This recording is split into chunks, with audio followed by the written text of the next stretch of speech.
Bienvenue chez l'investisseur, lumière, passion, cotation, chaque jour nouvelle leçon. Rythme de la bourse, battement d'action, là où il y a de l'action.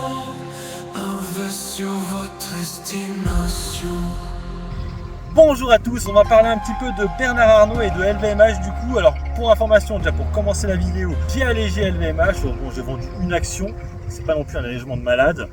Pourquoi? Parce que bon, actuellement je suis en plus-value dessus, les élections ne sont pas encore passées et je sens qu'on va partir dans le sud dans les prochains jours, si c'est la gauche qui passe. Alors peut-être qu'elle ne passera pas, alors c'est pour ça que j'ai juste allégé. Mais je me dis j'ai peut-être une trop grosse position, en sachant plus que j'ai aussi Interparfums en luxe. Et j'ai aussi du coup Ferrari, donc ça fait beaucoup dans le luxe, faut peut-être pas abuser non plus. Et je me dis on va récupérer de la thune pour peut-être le mettre ailleurs sur les ETF, en tout cas sur des actifs étrangers. Je l'ai dit hier, j'ai fait l'acquisition de deux ETF américains. Pour information, j'en ai repris un petit peu aujourd'hui encore, ça faisait rien, donc je me suis dit allez go, on en reprend un peu. Et donc en fait, pourquoi je vous parle de LVMH et surtout de Bernard Arnault?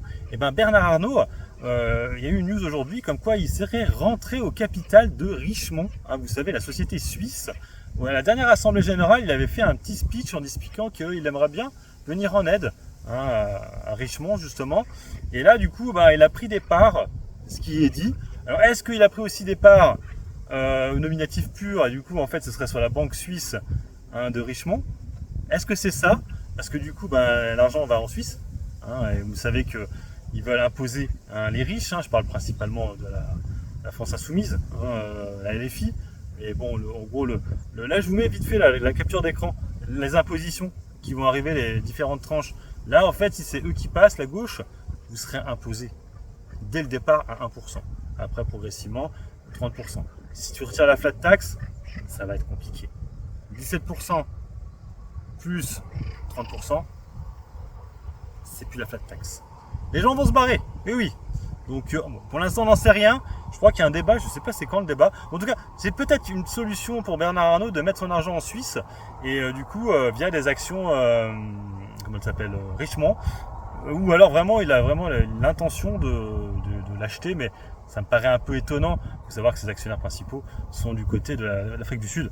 Donc ouais, non, j'y crois pas trop et ça serait trop compliqué, mais c'est peut-être une solution pour lui de mettre son argent là-bas, chez Richemont du coup en Suisse, pour se dire voilà, maintenant là cet argent-là il est là-bas. On va regarder un peu les achats d'actions. Est-ce qu'il continue à les faire chez LVMH ou est-ce qu'il va arrêter? Il faudrait que je regarde aussi si je peux voir les achats en Suisse, parce que j'ai pas checké ça. Bref, en tout cas moi j'ai allégé, j'ai profité de la bonne nouvelle pour alléger, qui pour moi n'est pas vraiment une bonne nouvelle.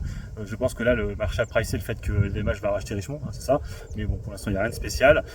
Donc wait and see comme on dit. Aujourd'hui c'était une journée pas très belle, et on était rouge, Airbus a foutu le bordel. En tout cas LVMH c'était joli, et moi du coup j'en ai profité pour alléger ma position. Et vous, qu'est-ce que vous faites sur LVMH? Vous achetez actuellement, ou vous vendez, ou vous gardez? Allez, sur ce, moi je vous laisse, bon investissement et puis bon trade. Ciao ciao.